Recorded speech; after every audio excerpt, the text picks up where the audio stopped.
Natikitan si Idol mga master, oh. Ano kaya violation ni Idol? Ayun, oh. Nahuli. Nasita siya.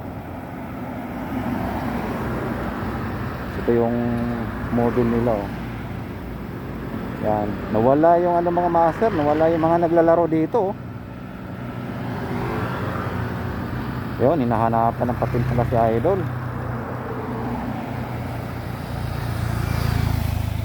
Ayan.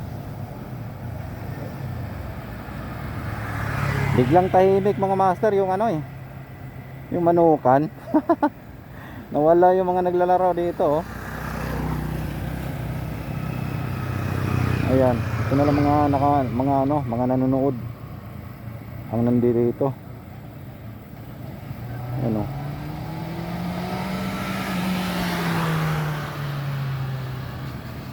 Yun.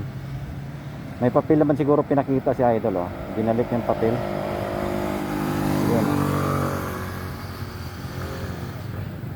Yan. Kompleto naman siguro papel ni Idol, pero parang naano lang, eh. Nasita lang siya, baka may kunting ano lang. Ayun, binalik. Binalik yung papel, ibig sabihin walang problema ang motor ni Idol. Yan. Okay na.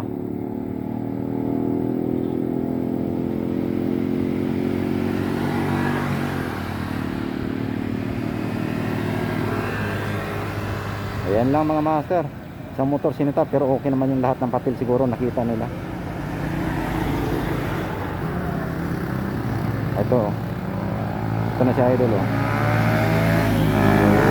Raider.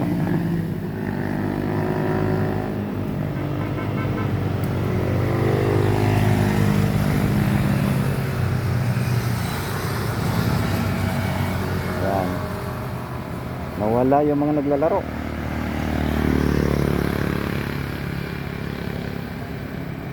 Bali yung isang mobile nila mga master bumalik dun sa Devil's Corner kasi nawala yung mga naglalaro dito. Nagtakbuhan na naman doon sa kabila, kaya yung isang mobile tumakbo dun sa Devil's Corner.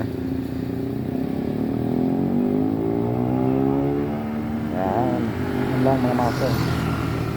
So dapat pag pumunta rito, kompleto papel mo, lisensya, nakasapatos, tapos basta kompleto para hindi ka maabala. Yun naman na talaga dapat ang tama. Huwag tayong umakyat dito sa Marilaki na hindi kompleto ang papel saka walang lisensya. Yun lang mga master, peace out.